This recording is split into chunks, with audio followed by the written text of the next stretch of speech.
이 두 가지가 피부 영양제 중에 가장 효과가 좋습니다. 안녕하세요, 약사 메이스맨입니다. 업무나 학업에 열중하다 보면 본인도 모르는 사이에 나이가 들고 있다는 사실을 문득 체감할 때가 있습니다. 특히 20대 후반부터는 제대로 관리를 하지 않으면 사람에 따라 급격히 노화가 진행되는 경우도 있을 텐데요. 외모 관리에 신경을 쓰는 분이라면 피부의 젊음을 유지하기 위해 화장품부터 시작해서 결국 영양제에 대해서도 상당히 많이 알아보셨겠지만, 뷰티 쪽으로 넘어가면 어느 상품이든 너무 광고, 마케팅이 많아져서 어떤 성분이 실제로 본인에게 도움이 될지 판단하기 쉽지 않습니다. 오늘은 젊은 피부를 유지하는 데 좋은 효과를 볼 가능성이 높은 가장 연구가 잘 되어 있는 영양제를 피부 노화의 관점에서 한 가지, 그리고 피부 트러블 관리 쪽으로 한 가지씩 소개를 드릴 거고요. 어떤 제품을 골라야 하는지, 그리고 추가로 섭취할 만한 제품은 없는지 쭉 한번 살펴보도록 하겠습니다. 자, 피부에 좋은 영양제라고 하면 많은 분들께서 글루타치온이나 NAC 같은 항산화제를 가장 먼저 떠올리실 텐데요. 오늘은 굳이 자세히 다루지 않으려고 합니다. 노화의 주범인 활성산소를 항산화제가 효과적으로 제거할 수 있다는 것도 사실이지만, 항산화제를 영양제로 복용할 때 실제로 피부 개선이나 노화 방지에 얼마나 효과를 나타내는지는 제대로 된 연구가 없기 때문인데요. 만약 피부 노화를 막기 위해 항산화제를 복용하고자 하신다면 더 많은 연구가 진행되기 전까지는 글루타치온 같은 성분보다는 그냥 저렴한 비타민C를 섭취하는 것이 가장 효율적이고 합리적인 선택이라고 저는 생각하고 있습니다. 한편 항산화 작용과 항염증 작용을 동시에 해서 피부에 도움을 주는 것으로 알려진 MSM에 대해서도 떠올리는 분이 많을 텐데요. MSM 같은 경우 옵티MSM이라는 원료를 통해 수행된 연구에서 피부 관리에 도움을 주는 것으로 나타나긴 했습니다만, 오늘 소개드리는 성분들에 비하면 데이터의 규모가 훨씬 적어서 우선순위가 낮다는 말씀을 드리고 싶습니다.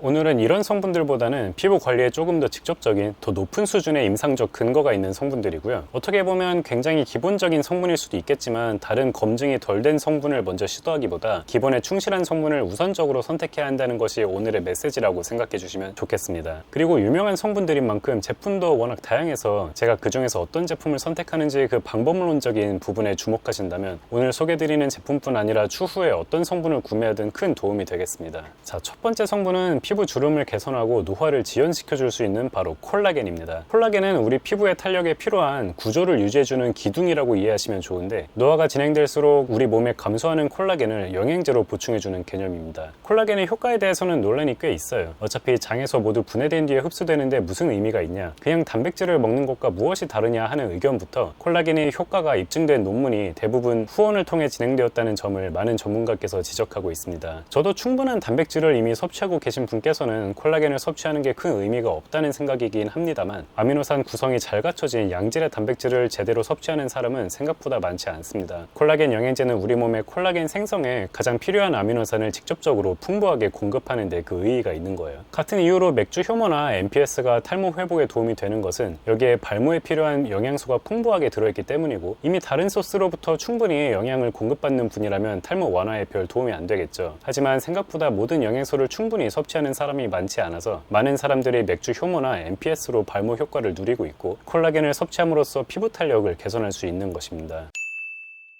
콜라겐에 관한 임상시험의 대부분이 후원을 통해 이루어진 것은 사실이지만, 그렇다고 이 데이터가 가치가 없음을 의미하는 것은 아닙니다. 지금까지 콜라겐을 통해 진행된 임상시험을 모두 합하면 1000명이 넘는 사람을 대상으로 진행이 되었고, 여러 분석에서 콜라겐이 일관적으로 효과를 보이고 있습니다. 콜라겐은 피부 탄력의 유지, 개선에 실제로 효과가 있는 것으로 보입니다. 어떤 콜라겐을 골라야 하는지는 뒤에 자세히 소개를 드리겠습니다. 자, 피부 관리에 필요한 두 번째 영양제는 피부 트러블의 완화에 도움을 줄 수 있는 성분으로 아연을 권해드립니다. 아연은 우리 몸의 면역 기능에 필수적인 역할을 하면서 그 자체로도 세균을 억제하는 효과를 나타내는데요. 특히 여드름으로 고생하는 사람들의 대다수가 아연 결핍을 겪고 있었고, 그들에게 아연을 보충할 때 여드름의 완화에 굉장히 뛰어난 효과가 나타났습니다. 그리고 일부 연구에서는 아토피성 피부염에도 효과가 나타난 바 있습니다. 여드름과 피부 트러블의 완화에 가장 잘 입증된 좋은 효과를 기대할 수 있는 성분은 현재로선 아연이 1순위입니다. 따라서 여러분께서 피부 관리에 관심을 갖고 영양제를 고르신다면 반드시 먼저 시도해보셔야 할 성분이 바로 오늘 소개드리는 콜라겐과 아연, 이 두 가지입니다. 글루타치온이나 MSM 같은 성분도 안전하기 때문에 복용을 해보셔도 괜찮겠지만 나중에 추가하기를 권해드리고, 이 콜라겐과 아연을 먼저 시도하는 것이 기대 효과의 측면에서 가장 효율적인 선택이에요.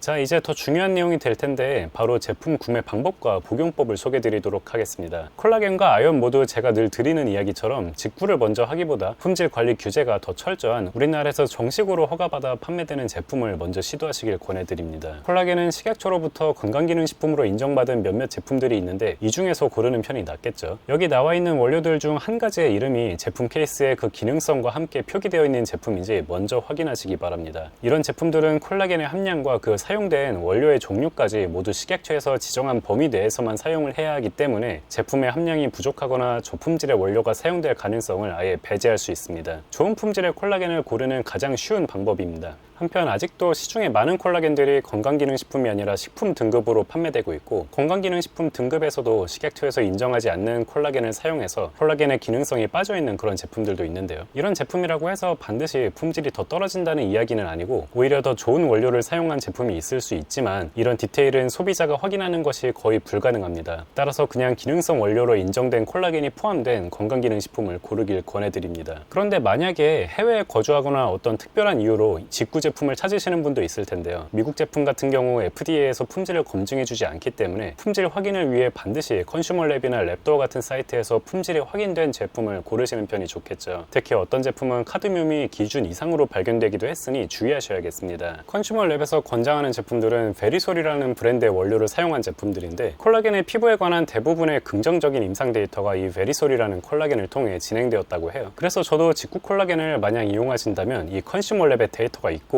베리솔 브랜드의 원료가 사용된 제품으로 권해드리고 싶습니다. 베샤의 콜라겐 펩타이드나 트루네이처의 헬스스킨 베리솔 콜라겐 제품이 소개가 되어 있네요. 만약에 이 제품들을 찾기 어려우시다면 이 바이탈 프로틴의 콜라겐 펩타이드 제품이 데이터도 있으면서 가성비가 좋고 아마존에서도 가장 많이 판매되는 콜라겐이라서 베리솔 원료는 아니지만 시도해볼 가치가 있다고 생각합니다.